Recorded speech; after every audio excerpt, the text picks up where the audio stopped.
Si vous voulez avoir vos finances au top, si vous voulez améliorer votre situation financière, si vous voulez passer à un autre niveau avec votre argent, passer à un autre niveau, faire plus avec votre argent, vous devez avoir des revenus.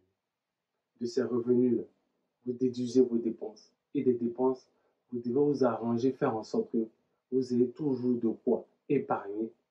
Et de cette épargne, dégager de l'argent, soit pour faire face aux imprévus, soit pour réaliser vos projets, ou soit alors prendre cet argent pour investir. Une partie de cette épargne pour investir. Et lorsque vous investissez, cela vous permet de pouvoir fructifier votre argent.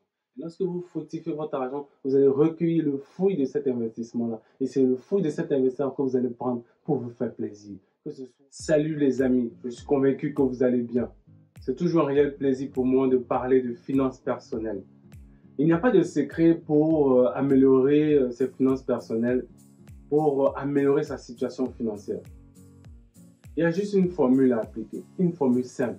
Tellement simple que la plupart d'entre nous passons à côté. Tellement simple que pour plusieurs d'entre nous, nous recherchons des solutions difficiles, des solutions compliquées pour voir sa vie financière changer, pour voir sa vie financière s'améliorer.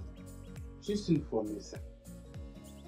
Revenu moins dépenses égale épargne plus investissement. Alors on va faire comme les mathématiciens.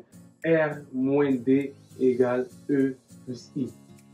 Revenu moins dépenses égale épargne plus investissement. Les revenus. La première des choses, vous devez gagner de l'argent.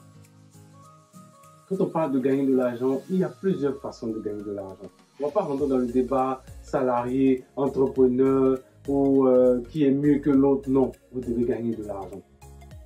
Vous aimez le salariat, vous aimez être fonctionnaire, vous voulez passer votre concours. Très bien, gagner de l'argent en étant fonctionnaire, en étant salarié. Vous voulez entreprendre, vous voulez résoudre des problèmes. Très bien, gagner de l'argent en étant entrepreneur. Vous avez la possibilité aussi d'être indépendant. La possibilité d'être commerçant. Il y a plusieurs manières de gagner de l'argent. Mais c'est la base. Gagner de l'argent. Et pour gagner de l'argent, il faut apporter de la valeur. Apporter de la valeur, c'est quoi? C'est fournir un produit ou un service qui va résoudre, améliorer la vie des gens. Qui va résoudre leurs problèmes, améliorer leur vie. C'est ça, apporter de la valeur. Quelque chose d'utile à la vie des gens. Quand vous le faites, vous gagnez de l'argent. Plus vous apportez de la valeur, plus vous gagnez de l'argent. Alors, revenu. Revenu, c'est l'ensemble des ressources financières qu'on a. Quelles sont vos ressources financières? Comment vous faites pour avoir de l'argent chaque jour? Comment vous faites pour gagner de l'argent? Comment vous faites pour avancer? Comment vous faites pour rémunérer vos talents? Comment vous faites pour exploiter tout ce que Dieu a mis en vous? Gagner de l'argent, ce n'est pas uniquement envoyer un CV. Ce n'est pas uniquement aller dans un bureau. Ce n'est pas uniquement créer une entreprise. Il y a aussi le fait d'investir. Il y a aussi le fait d'acheter, de vendre des produits. Il y a plusieurs méthodes, plusieurs façons. Mais ça, c'est le premier point. Des revenus. Tant que vous n'avez pas de revenus, il vous est difficile d'avancer. On parle là en matière de finances personnelles. On ne parle pas d'autre chose. En matière de finances personnelles, la base, c'est de gagner de l'argent. C'est d'avoir des revenus. Alors peu importe, que ce soit 2 sources de revenus, 1 source de revenus, 5 sources de revenus, 7 sources de revenus. D'abord, apprendre à gagner de l'argent. Apprendre par rapport à des revenus. Ne pas dépendre des gens, ne pas dépendre de la poche des autres. Ensuite, lorsqu'on a des revenus, les dépenses. Revenus moins dépenses. Alors, vos dépenses, il y a plusieurs types de dépenses. Les dépenses fixes, les dépenses occasionnelles, les dépenses courantes. Il y a plusieurs types de dépenses. Dépenses fixes. Ce sont des dépenses qui reviennent, on va dire, quasiment à la même période, de manière régulière, tous les mois. Le loyer, les factures d'électricité, factures d'eau, quoi encore, les abonnements. Donc, c'est ce genre de dépenses qui reviennent tout le temps. Après, c'est juste des exemples que je donne. Mais en fonction de votre situation, si vous êtes salarié, si vous êtes entrepreneur, par exemple, si vous êtes entrepreneur, il y a le fait que chaque mois, à une certaine date, vous devez régler, par exemple, le fournisseur. Donc, il y a des dépenses fixes. Ensuite, il y a des dépenses courantes, comme l'alimentation, comme les vêtements, le transport. Il y a des dépenses occasionnelles, fête de Noël, 31 décembre, anniversaire, Saint-Valentin et bien d'autres choses. Donc, vos revenus moins vos dépenses. Cela égale à épargne. Donc, pour avoir une épargne, cela suppose que vos dépenses sont inférieures à vos revenus. Donc, vos dépenses, vos sorties d'argent sont inférieures à vos entrées d'argent. Parce que si vos dépenses sont supérieures à vos entrées d'argent, je suis désolé, vous ne pouvez pas avoir de l'argent, vous ne pouvez pas avoir de quoi épargner. Ce n'est pas possible. Ça veut dire que vous vivez au-dessus de vos moyens. Et nous y sommes. Apprenez à vivre en dessous de vos moyens ou apprenez à vivre selon vos moyens. Si vous avez un salaire moyen, par exemple, en Afrique de 250 000, apprenez par exemple à vivre avec 200 000. Apprenez à vivre avec 220 000. Apprenez à vivre avec 210 000. Mais ne vivez pas, quand vous avez 250 000 en moyenne, ne vivez pas avec 300 000 ou ne vivez pas avec 400 000 parce que ça veut dire que vous êtes en train de vous endetter. Ça veut dire que quelque part, lorsque vos 250 000 sont épuisés, ça veut dire que vous prenez de l'argent quelque part. Soit c'est un prêt, soit c'est un crédit, soit vous partez demander aux gens. Mais ça dépasse vos moyens. Ne vivez pas au-dessus de vos moyens. Donc, revenu moins dépenses égale épargne. Oui, épargner. Épargner, c'est difficile. Épargner, ça s'apprend. Ce n'est pas une chose facile. Il faut arrêter de faire croire que, oui, pour épargner, si je gagne beaucoup d'argent, je vais épargner. Non, non. De la manière dont tu gères ce que tu as dès maintenant, de la manière dont tu gères ce qui est petit, c'est comme ça que tu vas gérer quand ce sera gros. On dit dans un livre que celui qui arrive à gérer ce qui est petit, on lui donnera de plus grandes choses. Donc, si tu n'arrives pas à gérer déjà ce que tu as, comment tu vas faire pour gérer si tu gagnes plus?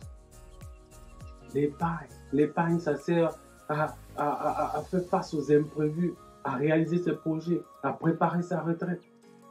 Avec l'épargne, on peut investir. Avec l'épargne, on peut lancer un business. Donc l'épargne, quand j'ai des revenus, quand je gagne de l'argent, je fais en sorte que mes dépenses, lorsque j'ai déduit mes dépenses de mes revenus, j'ai de quoi épargner. Et lorsque j'ai de quoi épargner, je vois déjà les gens en train de oui, mais l'épargne ça sert à rien, l'épargne c'est pour les pauvres. Tout. Non, non, non, faisons attention. L'épargne nous permet d'avoir un capital pour pouvoir lancer notre business. L'épargne nous permet d'avoir un capital pour pouvoir investir. Alors à ce moment donné-là, lorsque je dégage mes dépenses de mes revenus et que j'ai suffisamment pour épargner, je prends une partie de cette épargne pour investir. Investir c'est quoi? C'est placer mon argent dans quelque chose, placer mon argent dans une activité pour pouvoir avoir des gains. Donc je veux fructifier mon argent, je veux multiplier mon argent, je veux diversifier mes ressources, je veux avoir des sources de revenus complémentaires. À ce moment donné-là, je prends une partie de mon épargne et j'investis. Quand je veux investir, ce n'est pas oui, mais dans quoi je veux investir? Ah, mais non, non, non. Quand je veux investir, la première des choses, pourquoi je veux investir? Est-ce que je veux investir par rapport à ma retraite? Pour préparer ma retraite? Est-ce que je veux investir pour l'école des enfants? Est-ce que je veux investir pour acheter un véhicule? Est-ce que je veux investir pour avoir une autre source de revenus? Pourquoi je veux investir? C'est ce qu'on appelle l'objectif d'investissement.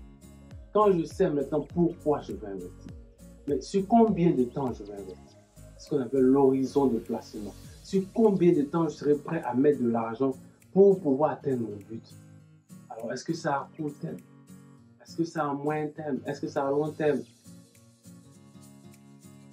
Quand j'ai l'horizon de placement, quel est mon capital d'investissement? J'ai combien pour investir? Parce que c'est bien beau. Oui, je vais investir. Ah, mais dans quoi investir? Qu'est-ce qui est rentable? Mais j'ai combien pour investir? Parce que l'investissement, ça demande de la patience. Alors, j'ai combien pour investir?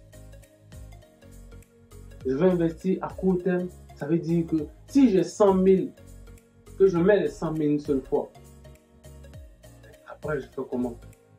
Parce que investir, c'est quoi? Ça veut dire que dans ma tête ou dans mes calculs, dans mon budget, je peux voir que chaque mois, je mets 50 000, je mets 100 000, bon, si c'est en France CFA, oui, 1 million, 2 millions, 500 000, 200 000, ou si c'est en euros, chaque mois, je prévois de mettre 100 euros, 200 euros, 150 euros, 300 euros, 500 euros, 1000 euros et plus.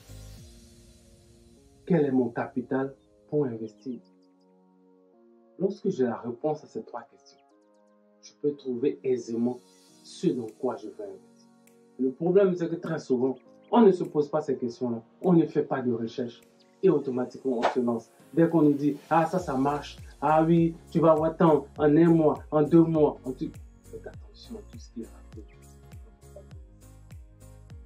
Donc, les revenus, moins de dépenses, égale épargne plus investissement.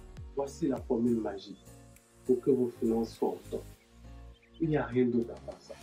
À part ça, c'est juste des opérations de gestion. C'est-à-dire, bon, j'ai établi mon budget, j'essaie de me discipliner, donc d'imposer des règles de conduite qui vont faire que je vais pouvoir bien gérer mon argent, que je vais pouvoir faire certaines choses.